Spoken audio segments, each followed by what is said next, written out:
আসসালামু আলাইকুম।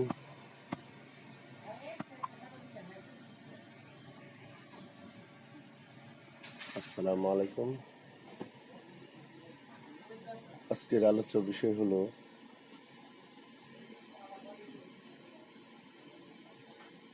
দোষমুক্ত থাকা। এই বিষয় নিয়ে আলোচনা।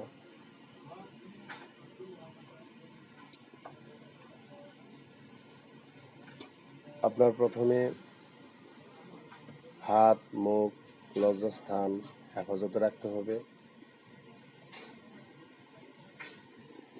যার টাকা পয়সা আছে বেশি তার থেকে সতর্ক থাকা,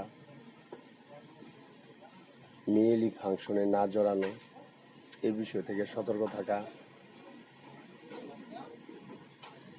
অসৎ সঙ্গ ত্যাগ করা,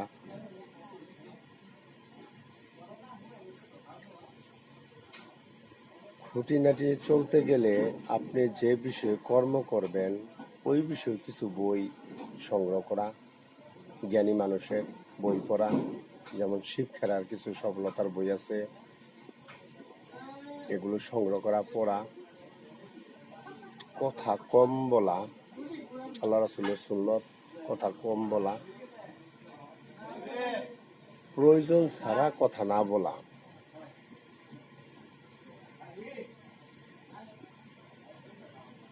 ওয়ার্ডনট দৌড়াদৌড়ি করে বিবাহ ফাংশনে না যাওয়া, বিবাহ ফাংশনে আপনার নিজের ভাই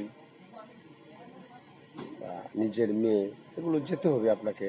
এছাড়া দুঃসম্পর্কের বিবাহ ফাংশনে না যাওয়া, সর্বোচ্চ আপনার দাওয়াতে অংশগ্রহণ করেন, কেউ ডাকলে দাওয়াত দিলে সহজে দাওয়াত গ্রহণ না করা, বিবেচনা করা,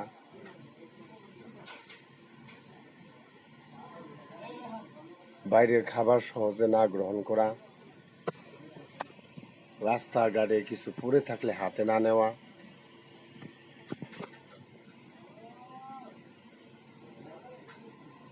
বিবি বউ বাচ্চা এগুলো কিভাবে চলতেছে, কার সাথে মিশতেছে এ বিষয়ে সতর্ক থাকা, শিক্ষা গ্রহণকারী প্রতিষ্ঠান কতটুকু এবিলিটি অর্জন করেছে, কে পরিচালনা করতেছে, কিভাবে নিয়ন্ত্রিত হচ্ছে সেই বিষয়গুলো লক্ষ্য রাখা। তাহলে মোটামুটি ইজ্জতের যে একটা বিষয় এটা বজায় থাকবে। আপনার মুখের জবান আপনার নিজেকে দাম দিতে হবে। আপনার মুখের জবানকে আপনি দাম দেন, তাহলে সবাই আপনাকে দাম দিবে। আপনি তো দাম দিচ্ছেন না। আপনার মুখের কথা, আপনার কর্ম আপনি নিজে যদি মূল্য দেন, ইনশাল্লাহ সকলেই আপনাকে মূল্য দিবে।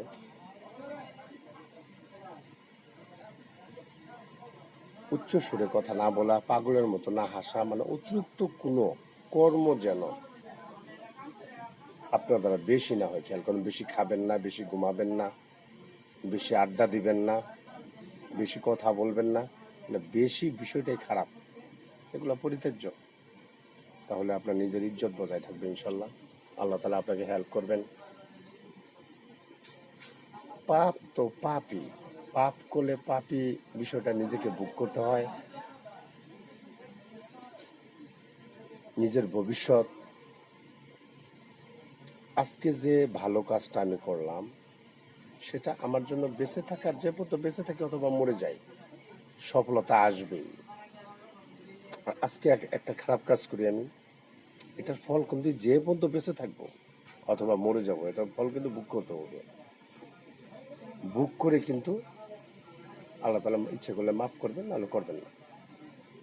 গুনাহ যদি করেন, পাপ করে ফেলছেন, সেটা মাফ হলো কি না এ বিষয়ে কিন্তু একটা দ্বন্দ্ব। আপনি গুনাহ করেন নাই, পাপ করেন নাই, সেক্ষেত্রে কিন্তু আপনি অনেকটা পরিষ্কার।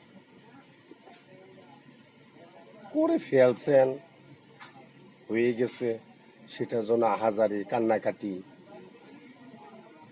মাফ হলো না বা আল্লাহ করলো না, এটা জাহান্নামের ভয় আপনি ভীত থাকবেন। তা আমরা আল্লাহ রাসূলের পাবন্দি করব, আল্লাহ রাসূলকে পাওয়ার ইচ্ছা করব। আল্লাহ রাসূলের পক্ষে যদি থাকি, দলে থাকি, ইনশাল্লাহ আল্লাহ আমাদের মাফ করবেন। কিন্তু আল্লাহ আল্লাহ করি ঠিক আছে, কিন্তু আল্লাহ রাসূলের কোনো কর্ম আমার ভালো লাগে না, তাহলে ইসলামের পথে চলা আপনার দ্বারা সম্ভব না। যে যাই বলুক, যত বড় বক্তায় থাক, লাভ নাই। এখানে সব মানুষ চোখের পানি বের করে হাঁপাচ্ছে, কান্নাকাটি করছে, আর বক্তা যিনি বক্তব্য দিচ্ছেন তার চোখের একটা ফোঁটাও পানি নেই। এটা তো হলো না। আমাকে বুঝে শুনে খেয়াল করে একজন আলেমের কথা শুনতে হবে। কে ভালো রিসার্চ করে, অথবা আপনি যদি করেন, আপনি আরবিতে লেখাপড়া করেন, গবেষণা করেন, রিসার্চ করেন, ভালো করে বুঝেন, তা আপনার কিন্তু একজন উস্তাদ থাকতে হবে। আহলে বায়াত, আল্লাহ আল্লাহ আল্লাহ রাসূল এই আহলে বায়াত সম্পর্কে আরেকটা স্টেপে আপনাদের সামনে আলোচনা হবে। একটু বলি, সেটা হলো ৮২ জায়গায় কোরআনে আল্লাহ আহলে বায়াত কথাটা উল্লেখ আছে। এটার অর্থ হলো ইসলামের একজন রাহাবার আপনার থাকতে হবে, যার কথা আপনি শুনবেন, বা যুক্তিসম্মত। মানুষটা কত মাপের। আমার একজন আছে, বা আমি আপনাকে আল্লাহর ওলিকে দেখিয়ে দিলাম, এটা হলো না। আপনি যার কথা ভাবতেছেন বা ভালো মনে করতেছেন,